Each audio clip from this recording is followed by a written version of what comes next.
स्वागत है CSN study में। और आप लोग देख रहे हैं झारखंड बोर्ड के कक्षा 10वीं के जो 20 तारीख को एग्जाम होने वाला है उसके हम लोग वेरी इंपॉर्टेंट क्वेश्चन जो 20 तारीख को हर हाल में आपके एग्जाम में आएंगे ही, ठीक है। ऐसे क्वेश्चन को करने वाले हैं, ठीक है। सामाजिक विज्ञान के सब्जेक्टिव टाइप यहाँ पर साफ साफ लिखा है। क्या लिखा है कि सब्जेक्टिव टाइप है, सामाजिक विज्ञान है कक्षा 10वीं के लिए यानी क्लास 10 के विद्यार्थियों के लिए, ठीक है। तो चलिए देर ना करते हुए स्टार्ट करते हैं, ठीक है। इसको जितना भी बता रहे हैं ना सारे के सारे कर लीजिएगा आप लोग, ताकि आप लोग एक भी क्वेश्चन जो है छूटेगा नहीं। चलिए आपको बताते हैं क्या है पहला क्वेश्चन जो हर हाल में आपको एग्जाम में पूछे जाते हैं और पहले भी पूछे गए हैं और इस बार भी पूछे जाएगा, ठीक है। आसान शब्दों में हम लोग समझेंगे उसको। चलिए पहला क्वेश्चन क्या है कि G77 देशों से आप क्या समझते हैं? G77 को किस आधार पर ब्रेटन वुड्स की जुड़ा संतुलन की प्रतिक्रिया कहा जाता है? देखिए G77 एक क्या है, एक विकासशील देशों का एक समूह है, मतलब बहुत सारे देश मिलकर एक G77 बनाया है, ठीक है। अभी कितना लगभग 134 देश शामिल है मेरे ख्याल से 134, ठीक है। अब देख लीजिएगा गूगल में सर्च करके कितना देश शामिल है इसमें और कमेंट बॉक्स में कमेंट कीजिएगा, ठीक है।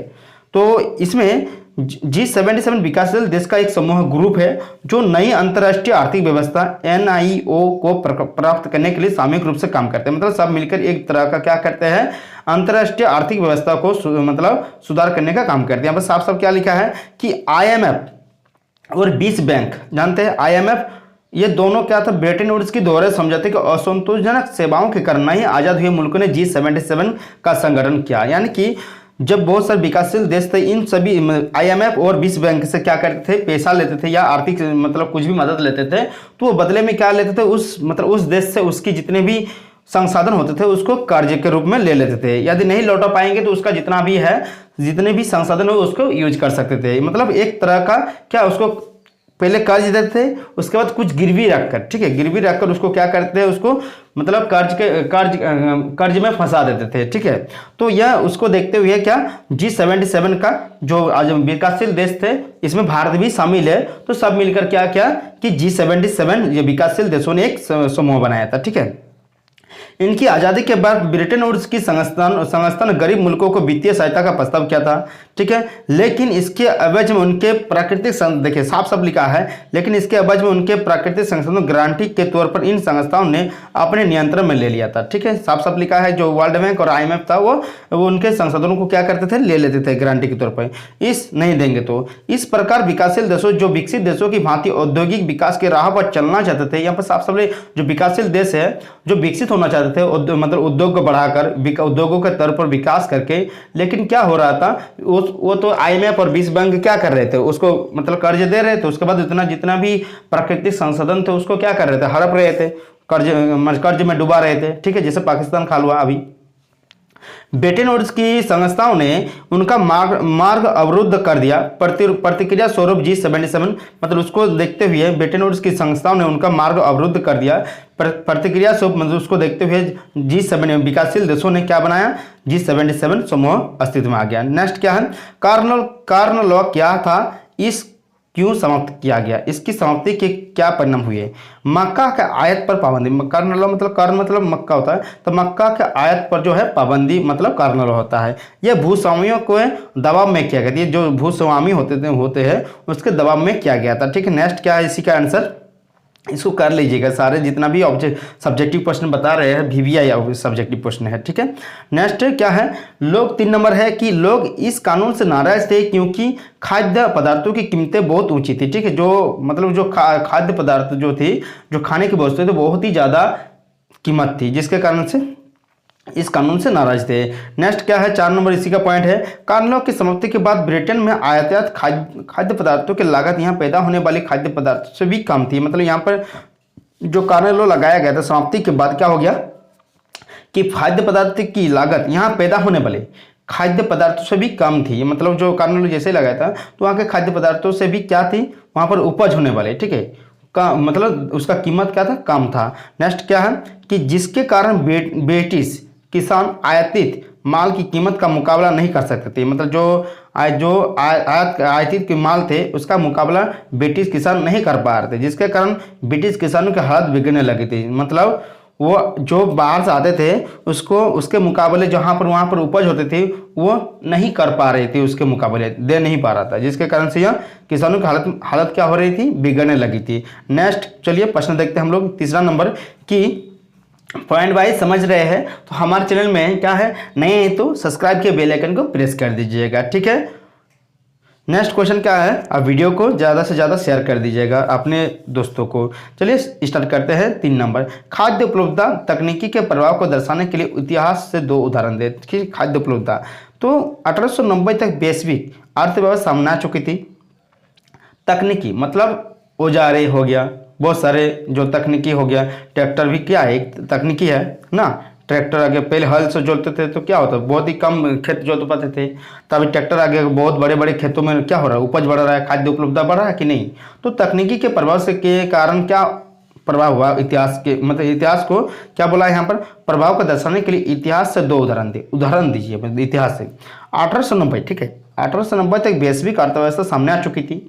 इससे तकनीकी में भी बदलाव थे, ठीक है, साफ साफ लिखा है। खाद्य उपलब्धता पर भी तकनीकी का प्रभाव पड़ने लगा जो इस प्रकार था। पहले रेलवे का विकास अब किसी आसपास के गांव या कस्बे से नहीं बल्कि हजारों मील दूर से आने वाले लगा था। यानी कि रेलवे के विकास से भी खाद्य उपलब्धता क्या बढ़ा है। खाद्य पदार्थों को एक जगह से दूसरी जगह पहुंचाने के लिए रेलवे का इस्तेमाल किया जाता था। पानी के जहाज से इसे दूसरे देशों में पहुंचाया जाता था। मतलब तकनीकी के प्रभाव से बहुत जगह ऐसे होते थे जहां पर यह चीज़ नहीं हो सकती है, तो रेलवे के माध्यम से, पानी के जहाज़ों के माध्यम से एक जगह से दूसरे जगह खाद्य क्या कर रहे, उपलब्ध करा रहे थे, एक देश से दूसरे देश जा रहा था, तो एक तकनीकी का प्रभाव ही है ना। नेक्स्ट है क्या, नहरों का विकास खाद्य उपलब्धता पर तकनीकी के प्रभाव का बहुत अच्छा उदाहरण हम पंजाब में देखते हैं। यहाँ ब्रिटिश सरकार ने अर्ध रेगिस्तानी पड़ती जमीनों को उपजाऊ बनाने के लिए नहरों का जाल बिछा दिया ताकि निर्यात के लिए गेहूं की खेती की जा सके।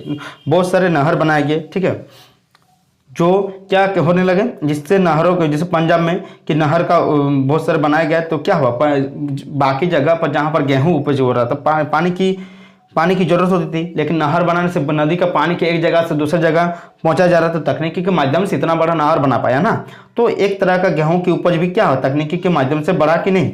तो नेक्स्ट है क्या, इससे पंजाब में गेहूं का उत्पादन कई गुना बढ़ गया। मतलब वहां पर तकनीकी के प्रभाव से नहर बनाए गए। नहर बनाने के बाद पंजाब में क्या कई गुना, जो मान लीजिए कि 1 टन होता था पहले उपज, ठीक है, 1 टन मतलब गेहूं उपज होता था, लेकिन पानी ना मिलने के कारण होता था ना, पानी उतना नहीं मिल पाता था। लेकिन अब नहर से पानी पहुंच गया पंजाब में, तो वहाँ पर क्या होगा, 1 से ज़्यादा मतलब उपज होगा कि नहीं। बहुत जगह पर पानी जो है पहुँच जाएगा, जिसके कारण बहुत खेतों में, उसके बाद क्या बोलते हैं, खेतों में, उसके बाद मैदानों में पानी जाएगा, तो पानी भरपूर मिलेगा, तो बहुत सारे किसान क्या करेंगे, तो उसको गेहूँ उपज करेंगे कि नहीं। तो यानी कि उत्पादन में वृद्धि हुआ, ठीक है।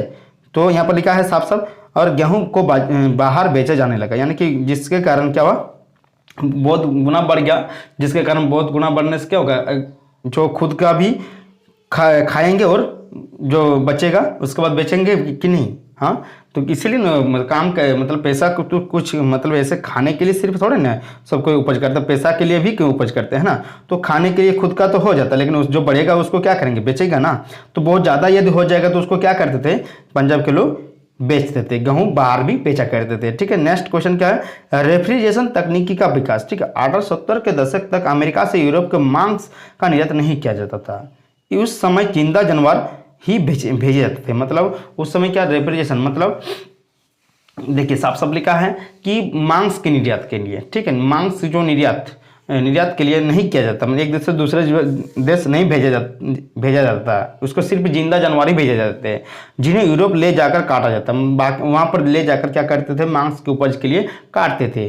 लेकिन जिंदा जानवर बहुत ज़्यादा जगह घरते थे, मतलब जिंदा जानवर को ले जाएंगे तो क्या होगा, एक जगह से दूसरे जगह, तो बहुत जगह भी घरेगा, बहुत रिस्क है ले जाने में।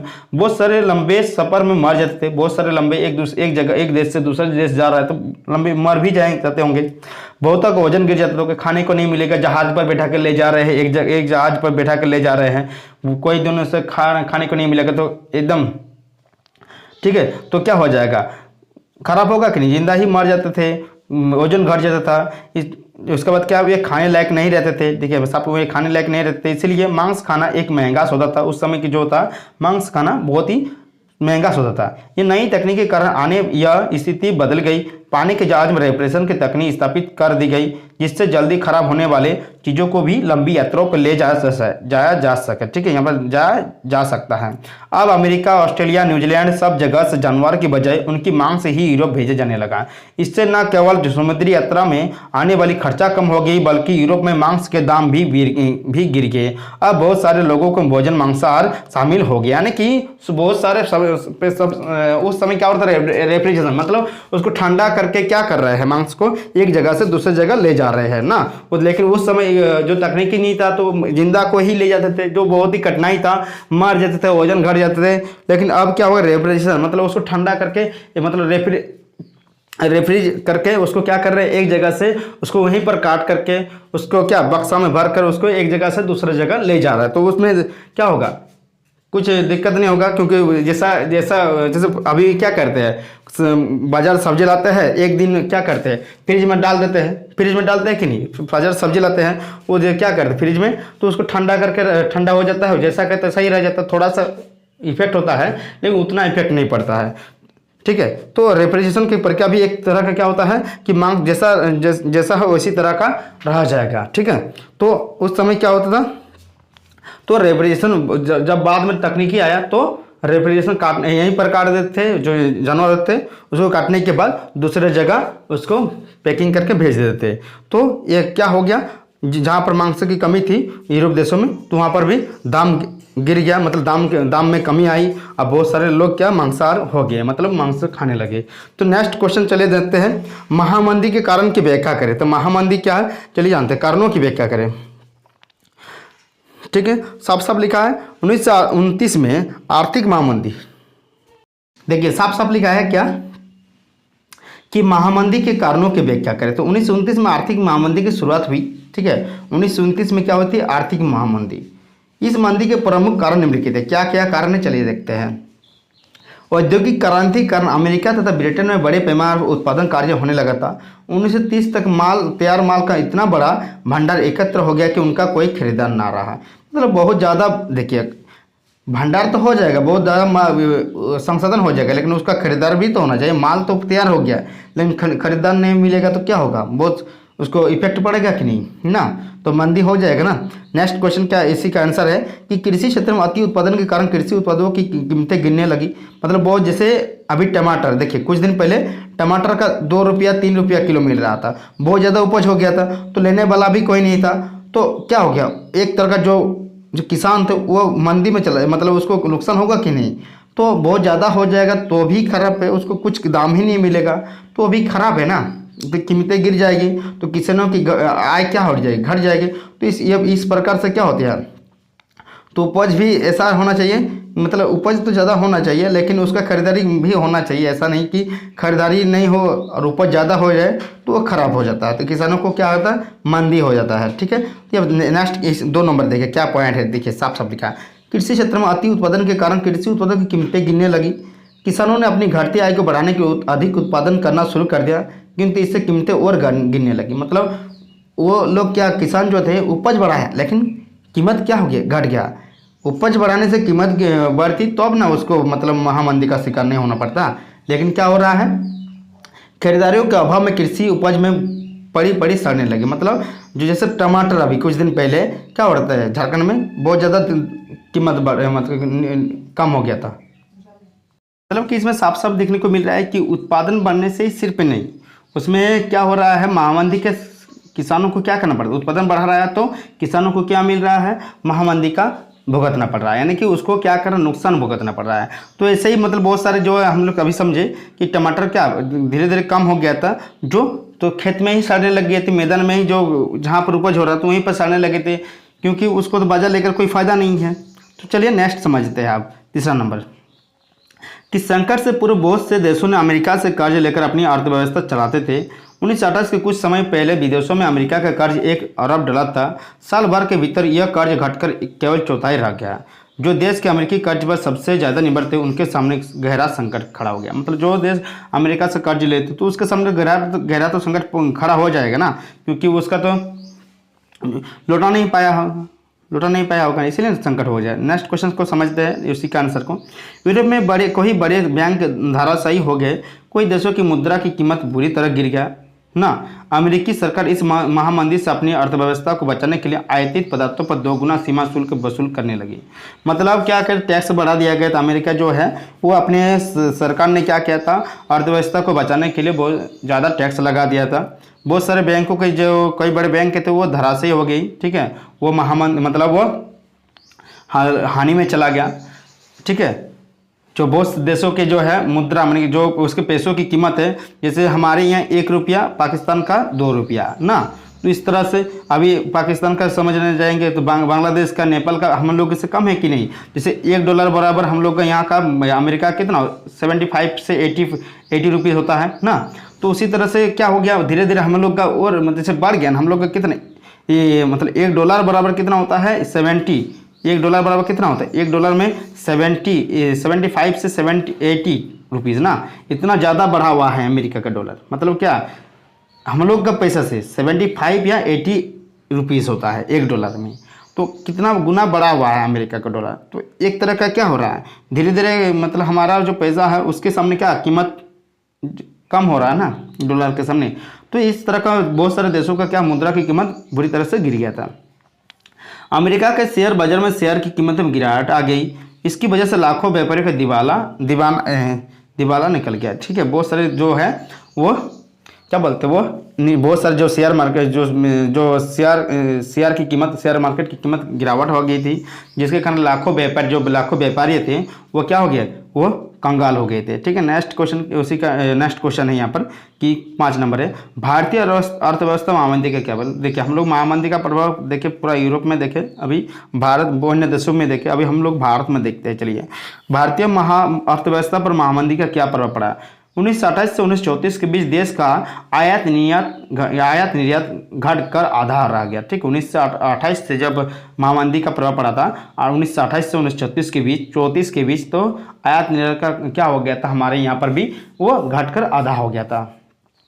अंतर्राष्ट्रीय बाजार में कीमतें गिरने से भारत में गेहूं की कीमत 50% तक गिर गई थी, ठीक है। अंतर्राष्ट्रीय में गेहूं की कीमत क्या गिरने से क्या हो गया था, 50% गिर गई थी। मान लिए कि 100 रुपया है, ठीक है, लेकिन 50 रुपया हो गया था, आधा क्या हो गया था 50% तक गिर गई थी, ठीक है। किसानों की काश्तकारों की ज़्यादा नुकसान हो गया था। किसानों और काश्तकारों को क्या हो रहा ज़्यादा मतलब नुकसान हो गया था, मतलब हानि पहुंचा था। महामंदी शहरी जनता एवं अर्थव्यवस्था के लिए भी हानिकारक था। मतलब महामंदी शहरी जनता शहरी लोग और अर्थव्यवस्था के लिए भी हानिकारक था। नेक्स्ट उसी का है, चलिए यहाँ पर क्या है, पर साफ साफ यहाँ पर क्या है उसी का आंसर है। 1931 में मंदी चरम सीमा पर थी, जिसके कारण ग्रामीण भारत असंतोष व उथल पुथल के दौर से गुजर रहा था। यानी कि ग्रामीण लोगों पर भी क्या हुआ, ये मंदी का प्रभाव पड़ा था, ठीक है। नेक्स्ट क्वेश्चन को समझते हैं हम लोग। चलिए ये सब जितना भी क्वेश्चन बता रहे हैं ना, अब लोग हर हाल में आएंगे 20 तारीख के एग्जाम को, ठीक है। अब जितना भी क्वेश्चन बता रहे सबको पढ़ लीजिएगा, नहीं तो हम नेक्स्ट क्वेश्चन में चलिए। नेक्स्ट कितना और 1 2 3 2 है, उसके बाद कितना 3 4 5 को प्रश्न है जो आपके लिए VVI प्रश्न है, तो नेक्स्ट वीडियो में अपलोड कर देंगे। मिलते हैं नेक्स्ट वीडियो के साथ। जय हिंद। तब तक के लिए कमेंट बॉक्स में जरूर कमेंट कीजिएगा, लेना चाहते हैं तो जितना भी क्वेश्चन है, और 5 क्वेश्चन है जो आपके हर हाल में पूछे जाते हैं, ठीक है। तब तक के लिए देखते रहिए CSN स्टडी।